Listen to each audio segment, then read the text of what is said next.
की ये हालत हो चुकी है कि एम्बुलेंस में इनके क्या है, इनके दलाल बैठे हैं जो कि वहाँ से गरीब लोगों को उठा करके लेके जाते हैं और किसी एक प्राइवेट अस्पताल में जिनसे इनको कुछ कमीशन मिलती है वहाँ ले जाके पटक देते हैं। साथ मैं ये कहना चाहती हूँ कि आपने पॉलिसीज़ तो बहुत सारी बना दी हैं, क्या उसे आपने देखा है कि वो जो धरातल पे है, ये लेवल पे ज़मीन पे वो लोगों के पास पहुंच पा रही है? फ़ोन करके भी पता कि अधिकारियों से कहते हैं कि हमारे पास कोई मैडम बजट नहीं आया है, हमारे पास कोई भी पैसा नहीं आया। तो आपकी पॉलिसीज़ जो हैं मुझे लगता है कि यूज़लेस है, सिर्फ वो लिखित तौर पे हैं, क्योंकि जब आपकी पॉलिसीज़ में पैसे ही नहीं है तो लोगों को मदद क्या मिलेगी? पड़ता है जो प्राथमिक स्कूल है उनके सामने तक की जो रास्ते हैं वो कच्चे रास्ते हैं, इन्हें कब बनवाएगी सरकार? ये भी बात सुनने में आई है कि अरे जिसके क्षेत्र में अगर मुख्यमंत्री पहुँच जाए उसका जो क्षेत्र होता है वो गड्ढा मुक्त हो जाता है।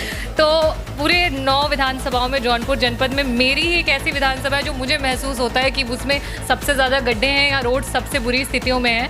और मैं माननीय मुख्यमंत्री जी से अनुरोध करूंगी कि प्लीज़ आप एक बार आए और मेरी विधानसभा में आप देखें कि किस तरीके से जो ग्रामीण अंचल के लोग हैं कितने प्रभावित हैं। और कितने आप देख रहे हैं ज़मीनी खबर, मैं हूँ अमित। आपको बता दें कि कल महिला सदस्यों के लिए रिजर्व किया गया है समय विधानसभा की कार्रवाई का। हमारे साथ खुद रागिनी सोनकर जी हैं, महिला विधायक हैं और ज़मीन पर काम करने वाली विधायक हैं। मैम, जिस तरीके से अगर बात करें आपके शहर की, मछली शहर की और तमाम क्षेत्र की, पूर्वांचल की बात करें, महिलाओं की तमाम समस्याएं हैं, लेकिन सरकार कह रही है महिलाओं के लिए बहुत काम किया जा रहा है। और कई महिला विधायकों से, मंत्रियों से मेरी बात हुई तो उनका भी कहना है कि बहुत काम किया, जितना योगी सरकार ने किया उतना किसी ने नहीं किया। आपको क्या लग रहा है?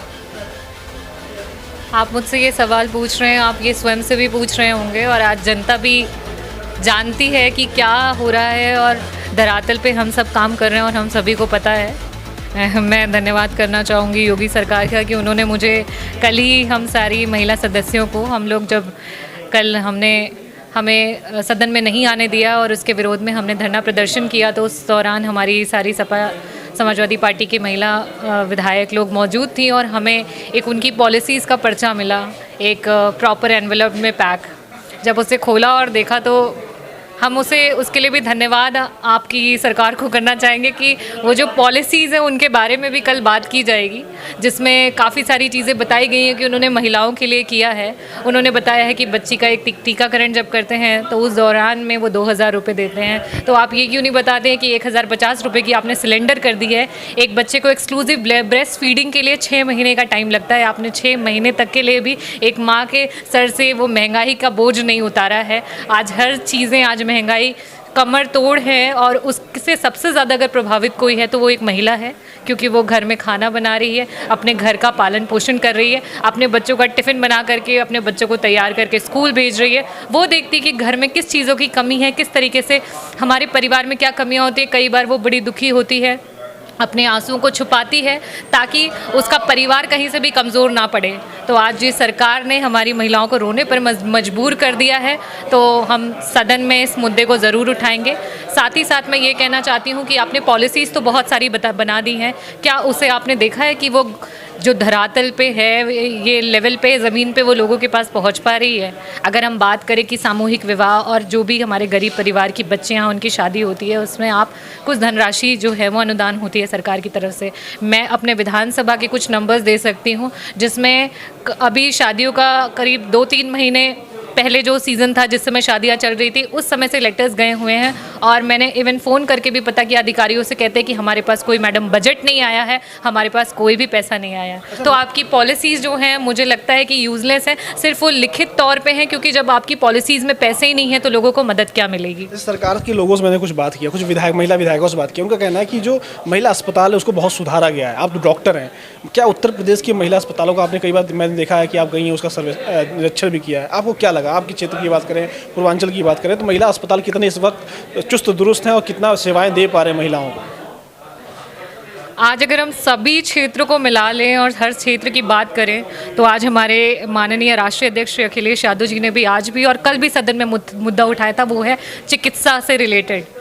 और चिकित्सा की अगर हम बात करें, जौनपुर जनपद हो या फिर पूरा का पूरा पूर्वांचल हो या फिर बनारस हो, आज हम कहीं भी नज़र उठा के नहीं देख सकते कि अगर कोई रोड ट्रैफिक एक्सीडेंट हो जाए जिसके कारण इनकी ही सरकार है, इनकी सरकार में कहीं रोडें नहीं बनी हैं। मछली शहर में मैंने पिछली सदन में भी अपनी बातों को उठाया और कहा कि प्लीज़ आप रोडें बनवाइए, क्योंकि इसकी वजह से मेडिकल लोड बढ़ रहा है, लोगों के आए दिन एक्सीडेंट्स होते हैं और हमारे पास कोई जगह नहीं दिखती जहाँ पर हम अपने केसेस को रेफ़र कर सकें।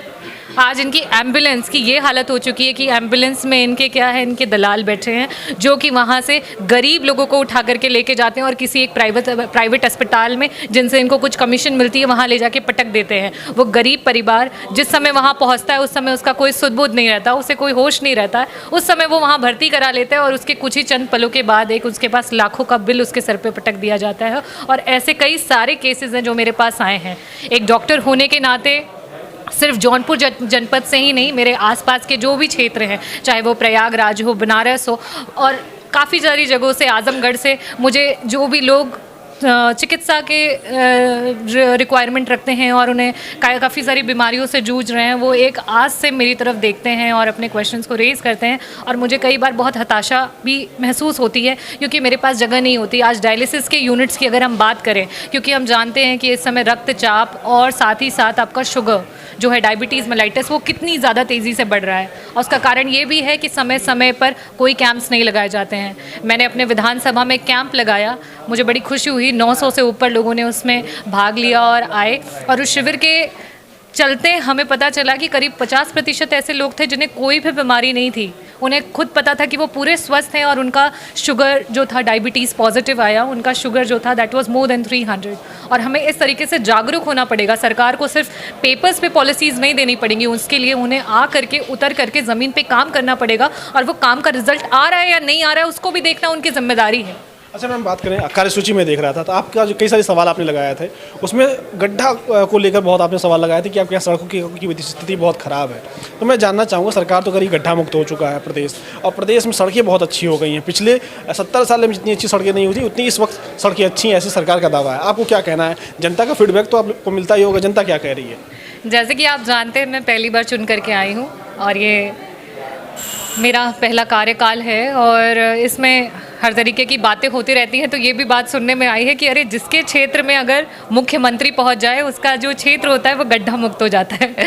तो पूरे 9 विधानसभाओं में जौनपुर जनपद में मेरी ही एक ऐसी विधानसभा है जो मुझे महसूस होता है कि उसमें सबसे ज़्यादा गड्ढे हैं या रोड सबसे बुरी स्थितियों में हैं। और मैं माननीय मुख्यमंत्री जी से अनुरोध करूँगी कि प्लीज़ आप एक बार आएँ और मेरी विधानसभा में आप देखें कि किस तरीके से जो ग्रामीण अंचल के लोग हैं कितने प्रभावित हैं और कितने परेशान हैं, क्योंकि उनका जो रोज़गार है, बेसिकली वो किसान हैं और उनको अपना सामान लेकर के आना पड़ता है दिन, और उनके पास इतने सारे व्यवस्थाएं नहीं हैं, उनको साइकिल से, मोटरसाइकिल से चलना पड़ता है। जो प्राथमिक स्कूल हैं उनके सामने तक की जो रास्ते हैं वो कच्चे रास्ते हैं। इन्हें कब बनवाएगी सरकार? मैं तो आपसे यही अनुरोध करूंगी कि कृपया करके आप पूरा दिन नहीं तो कम से कम आधा दिन निकाल करके एक बार मछलीशहर विधानसभा में आएँ और उनकी सड़कों को देखें और कृपया करके उसे गड्ढा मुक्त कराने में हमारी मदद करें। देखिए, रागिनी सोनकर हमारे साथ, इनका साफ तौर पे कहना है कि सरकार जो नियम निकालती है, जो कानून बनाती है, जो पॉलिसी लाती है, उस पॉलिसी को कागज़ पे नहीं ज़मीन पर लाए और ज़मीन पर लाने में उसका फीडबैक ले। साथ में मुख्यमंत्री को भी निवेदन है कि मुख्यमंत्री मछलीशहर जाएँ और गड्ढा युक्त